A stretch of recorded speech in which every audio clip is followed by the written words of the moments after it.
ಈಗ already tender ಆಗಿದೆ, tender ಪ್ರಕಟಣೆ ವರ್ಕ್ ಆರ್ಡರ್ನು ಕೊಟ್ಟಿದ್ದಾರೆ. ಏನು ಮೋಟರ್ಸ್ ಇದೆ ಈ ಮೋಟರ್ಸು ತಕ್ಷಣಕ್ಕೆ ಸಿಗುವಂಥವಲ್ಲ, ಆರ್ಡರ್ ಕೊಟ್ಟು ಮಾಡಿಸ್ಬೇಕು, ಆಮೇಲೆ ಆರ್ಡರ್ ಕೊಟ್ಟು ಪಡಿಬೇಕು. ಇದೆಲ್ಲನೂ ಪ್ರಕ್ರಿಯೆ ನಡೆಯುತ್ತೆ. ನಮ್ಮ ಶಾಸಕರು ಅದ್ರ ಮೇಲೆ ತುಂಬ ಮುತುವರ್ಜಿ ವಹಿಸಿ ಕೆಲಸ ಮಾಡ್ತಿದ್ದಾರೆ, ಅದನ್ನು ಮಾಡ್ತಾರೆ, ನಾವು ಮಾಡ್ತೀವಿ. ಈಗೇನು ಆರೋಪ ಮಾಡ್ತಾ ಇದ್ದಾರಲ್ಲ, ಈಗ ಹೋಗಿ ಇವ್ರು ಬಂದ ಮೇಲೆ ನೀರನ್ನು ಕೆಡಿಸ್ಬಿಟ್ರು, ನೀರೆಲ್ಲ ಹಾಳು ಮಾಡಿಬಿಟ್ರು, 24/7 ಅದವ್ರು ಏನೋ ಒಂದು ಬಳಕೆ ಮಾಡ್ತಾರೆ ಶಬ್ದ, ಆ ರೀತಿ ಬರ್ತಾ ಇದೆ ಊರಲ್ಲಿ ಅಂತೇಳಿ ನಾನು ನಿಮ್ಗೆ ಹೇಳಕ್ ಬರ್ತೀನಿ. ನೀವು ಶಾಸಕರು ಹಾಗೂ ನೀವು ನಗರಸಭೆಯಲ್ಲಿ ಇದ್ದಾಗ ನೀವೇನು ಮಾಡಬೇಕಾಗಿತ್ತು ಅದನ್ನು ಕೆಲಸ ಮಾಡಿದ್ರೆ ಈ ಪರಿಸ್ಥಿತಿ ಇಳಕಲ್ ಜನತೆಗೆ ಈಗ ಬರ್ತಾ ಇದ್ದಿಲ್ಲ. ಇಳಕಲ್ ಜನತೆ ನೀರಿಗಾಗಿ ಈ ತರ ಹಪ್ಪಿಸೋಕೆ ಮೂಲ ಕಾರಣೀಭೂತರು ಬಿಜೆಪಿ ಅವರು. ಈಗ ಇದನ್ನ ಉದ್ಭವ ಮಾಡಿ ತಾವೇ ಇದನ್ನ ನೀರಿಗಾಗಿ ರಾಜಕಾರಣ ಮಾಡ್ತಾ ಇದ್ದಾರೆ. ಇದು ತಪ್ಪು. ಒಂದೇದ್ದು, ಜನರಿಗೆ ನೀರು ಕೊಡಬೇಕು. ಯಾರು ಓಟ್ ಹಾಕಿದ್ದಾರೆ, ಯಾರು ಓಟ್ ಹಾಕಿಲ್ಲ, ಎಲ್ಲರೂ ನಮ್ಮವರೇ, ಎಲ್ಲರಿಗೂ ನೀರು ಕೊಡಬೇಕು.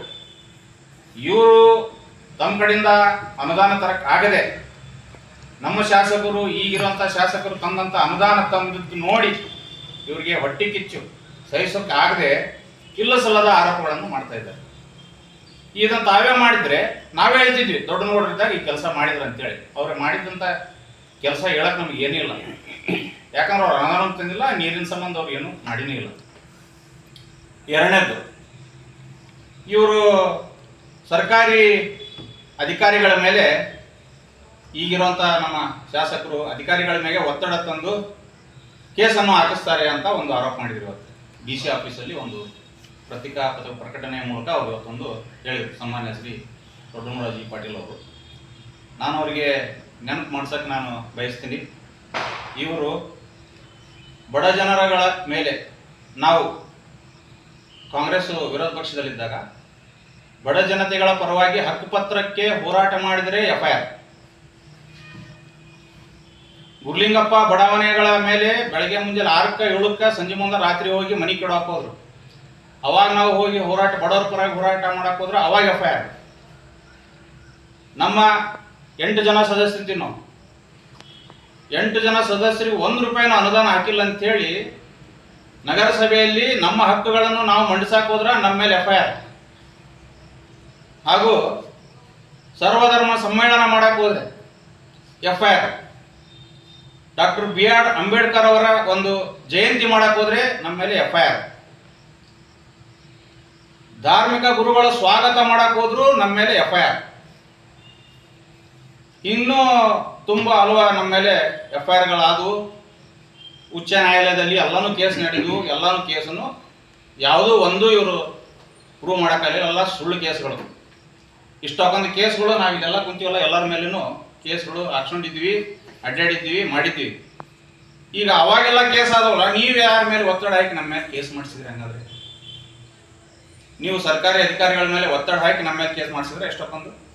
ನಾವು ಬಡವ್ರ ಮೇಲೆ, ಬಡವ್ರ ಪರವಾಗಿನೇ ನಾವು ಎಲ್ಲಾನು ಹೋರಾಟ ಮಾಡಿದ್ವಲ್ಲ, ಬಡವ್ರಿಗೋಸ್ಕರನೇ ಮಾಡಿದ್ವಿ. ಅವ್ರ ಹಕ್ಕುಪತ್ರಕ್ಕೆ, ಅವ್ರ ಮನೆಗೆ, ಅವ್ರ ಯೋಜನೆಗಳಿಗೆ ನೀವು ಮಾಡಿದ್ದನ್ನು ನಿಮ್ಮ ಮನಸ್ಸಿನಲ್ಲಿ ಇಟ್ಟುಕೊಂಡು ಅದನ್ನ ಇನ್ನೊಬ್ಬರ ಮೇಲೆ ಹಾಕಂತ ಒಂದು ಪ್ರವೃತ್ತಿ, ಇದು ತಪ್ಪು. ನಾನು ಈ ಮೂಲಕ ಬಿಜೆಪಿ ಅವರಿಗೆ ಹೇಳಕ್ ಇಚ್ಛೆ ಪಡ್ತೀನಿ, ನೀವು ನಿಮ್ಮ ಎಲ್ಲ ವೈಫಲ್ಯತೆಗಳನ್ನು ಮುಚ್ಚಿಡಲು ನಿಮಗೆ ನಿಮ್ಮ ಅಭಿವೃದ್ಧಿ ಕಾರ್ಯಗಳನ್ನು ಏನೂ ಹೇಳ್ಕೊಳಕ್ಕಿಲ್ಲ. ಅದಕ್ಕೋಸ್ಕರ ಇದು ಒಂದು ನೀರಿನ ಒಂದು ಕೊರತೆಯನ್ನು ರಾಜಕಾರಣಕ್ಕೆ ಉಪಯೋಗಪಡಿಸಿಕೊಂಡು ಜನರಿಗೆ ಒಂದು ತಪ್ಪು ಸಂದೇಶವನ್ನು ಕೊಟ್ಟು ಜನರ ದಿಕ್ಕನ್ನು ತಪ್ಪಿಸಿ ಅವರಿಗೆ ಇಲ್ಲ ಸಲ್ಲದನ್ನು ಹೇಳಿಸಿ ನೀವು ಈ ಥರ ಮಾಡೋದು ಸರಿಯಲ್ಲ. ಈಗ ನೀರಿಂದ ಆಲ್ರೆಡಿ ಟೆಂಡರ್ ಆಗಿದೆ. ಸಾರ್ವಜನಿಕರಿಗೆ ಹೇಳೋದು ನಾನು ಏನು ಇಚ್ಛೆ ಪಡ್ತೀನಿ ಅಂದರೆ, ಈಗ ಆಲ್ರೆಡಿ ಟೆಂಡರ್ ಆಗಿದೆ. ಟೆಂಡರ್ ಪ್ರಕ್ರಿಯೆ ಕೂಡ ಎಲ್ಲ ಜಾರಿಯಲ್ಲಿದೆ. ಇನ್ನೂ ಕೆಲವು ದಿನಗಳಲ್ಲಿ ಕಾಮಗಾರಿ ಕೂಡ ಸ್ಟಾರ್ಟ್ ಆಗುತ್ತೆ. ಸ್ಟಾರ್ಟ್ ಆಗಿ ಮುಗಿದ ತಕ್ಷಣ ಈ 24/7 ಏನಿದೆ 24/7 ಆಗಿ ರನ್ ಆಗುತ್ತೆ. ಅದರಲ್ಲಿ ಏನೋ ಯಾರು ನಮ್ಮ ಜನತೆ ಅದಕ್ಕೆ ಗಾಬರಿ ಪಡೋ ಅವಶ್ಯಕತೆ ಏನೂ ಇಲ್ಲ. 24/7 ಕಲೆಕ್ಷನ್ ಕೊಡುವಂದಾರ ಅಂತ ಹೇಳ್ತೀವಿ. ನಾನು ಅದನ್ನ ನೋಡಿರಿ ಅಂತೇಳಿ ಮಾಧ್ಯಮದಲ್ಲಿ ಕೇಳಿದ್ರೆ ಮಾಜಿ ಶಾಸಕರ ನಾನು ಅಲ್ಲಿ ಹೋಗಿಲ್ಲ ನೋಡಿಲ್ಲ ಅಂತ ಹೇಳ್ತಾರೆ. ನೋಡದೇ ಇರತಕ್ಕಂಥ ಆರೋಪವನ್ನು ಹೇಗೆ ನೀವು ಅಪರಾಧ ಅಂತ ಆರೋಪ ಮಾಡ್ತೀರಿ? ನೀವು ಮಾಜಿ ಶಾಸಕರೇ, ನೀವು 3 ಬಾರಿ ಶಾಸಕರಾದವರು ನೋಡಿದಿರ್ತಕ್ಕಂಥ ವಿಷಯದ ಬಗ್ಗೆ ಯಾವ ಆಧಾರದ ಮೇಲೆ ನೀವು ಆರೋಪ ಮಾಡ್ತೀರಿ? ಫಾರ್ಮರ್ಸ್ನಲ್ಲಿ ಅವ್ರಿಗೆ 2 ಬೋರ್ವೆಲ್ ಹಾಕ್ಸಂದ ಸ್ವಂತ ಖರ್ಚಿನಲ್ಲಿ ಸುಮ್ಮನೆ 24 ಕಲೆಕ್ಷನ್ ಕೊಡೋದು ಅಂತೇಳಿ ಜನರಿಗೆ ತಪ್ಪು ಸಂದೇಶ ಕೊಡಬಾರ್ದು. ಇದು ನಿಮ್ಮ ಸ್ಥಾನಕ್ಕೆ ಗೌರವ ತರ್ತಕ್ಕಂಥ ವಿಷಯವಲ್ಲ. ಸಣ್ಣತನಕ್ಕೆ ಇಳಿಬಾರ್ರಿ. ಯಾವುದೋ ಮಾತು ಕೇಳಿ ಮಾಡೋಕ್ಕೆ ಕೆಲಸ ಇದೆಯೋ ಇಲ್ಲ ಗೊತ್ತಿಲ್ಲ, ಆರೋಪ ಮಾಡೋದಾದರೆ ನೀವು ಶಾಸಕರ ಮೇಲೆ ಆರೋಪ ಮಾಡಿ ತಾಲೂಕಿನ ಅಭಿವೃದ್ಧಿ ಬಗ್ಗೆ ಕುರಿತಾಗಿ ಆರೋಪ ಮಾಡಿ, ಅದಕ್ಕೆ ಅವ್ರು ಉತ್ತರ ಕೊಡ್ತಾರೆ. ಇಲ್ಲ ಸಲ್ಲದ ಆರೋಪವನ್ನು ಮಾಡಬೇಡ್ರಿ. ಇದು ಸರಿಯಾದ ಬೆಳವಣಿಗೆ ಅಲ್ಲ. ಆ ಸುಳ್ಳು ಆರೋಪ, ಸುಳ್ಳು ಕೇಸ್ಗಳನ್ನು ಮಾಡಿಸುವಂಥ ಒಂದು ನೀತಿ ಏನಿದ್ರೆ ಅದು BJP ಅವರಿಗೆ, ಮಾಜಿ ಶಾಸಕ ದೊಡ್ಡಗೌಡ ಪಾಟೀಲ್ ಅವರಿಗೆ. ಈಗಾಗಲೇ ನಮ್ಮ ಸ್ನೇಹಿತರು ಹೇಳಿದ ಹಾಗೆ 2018ರಲ್ಲಿ ಅಧಿಕಾರದಂಥ ಸಂದರ್ಭದಲ್ಲಿ ಇದೇ ದೊಡ್ಡಗೌಡ G. ಪಾಟೀಲ್ ಅವರು ನಮ್ಮ ಕಾಂಗ್ರೆಸ್ ಕಾರ್ಯಕರ್ತರ ಮೇಲೆ, ಕಾಂಗ್ರೆಸ್ ಮುಖಂಡರ ಮೇಲೆ 12 ಕೇಸ್ ಹಾಕ್ಸಿದ್ರು. 12 ಕೇಸ್, ಒಂದಲ್ಲ ಎರಡಲ್ಲ, 12 ಕೇಸ್, ಇನ್ಕ್ಲೂಡಿಂಗ್ ಅವತ್ತಿನ ಮಾಜಿ ಶಾಸಕರು ವಿಜಯ್ ಕಾಶಪ್ಪನವ್ರನ್ನ ಹೊಣೆಯಾರೋಪ ಮಾಡಿ. ಶಾಸಕರಾದಂತಹ ಡಾಕ್ಟರ್ ವಿಜಯಾನಂದ ಕಾಶಪ್ಪನವರ ಸಾಹೇಬರ ಮೇಲೆ ಒಂದು ಸುಳ್ಳು ಆರೋಪವನ್ನು ಮಾಡಿದ್ದಾರೆ. ಏನಪ್ಪಾ ಅಂತಂದ್ರೆ, ಲಕ್ಷ್ಮೀನಗರದ ನಿವಾಸಿಗಳು ನೀರಿನ ಸಮಸ್ಯೆಗಾಗಿ ಅಂದ್ರೆ ಮೂಲಭೂತ ಸೌಕರ್ಯಗಳ ಸಂಬಂಧ ಅವರು ಸ್ಟ್ರೈಕ್ ಮಾಡಿದ್ರು.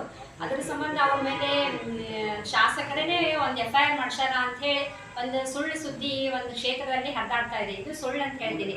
ಯಾಕಪ್ಪ ಅಂತಂದ್ರೆ, ಈಗಾಗಲೇ ಸಾಕಷ್ಟು ಸಲ ನೀರಿನ ಸಮಸ್ಯೆ ಆದಾಗ ಒಪ್ಕೊಂಡಿರೋ ಸಮಸ್ಯೆ ಆಗೈತಿ. ಸಮಸ್ಯೆ ಆದಾಗ ಸಾಕಷ್ಟು ಜನರು, ವಾರ್ಡಿನ ಜನರು ಬಂದು ಸ್ಟ್ರೈಕ್ ಮಾಡಿದಾಗ ನಾವು ಸಾಹೇಬ್ರು ಎಲ್ಲರ ಮ್ಯಾಗೂ ಒಂದು ಕೇಸ್ ಮಾಡ್ಬೋದಾಗಿತ್ತಲ್ಲ, ಯಾಕೆ ಮಾಡಲಿಲ್ಲ?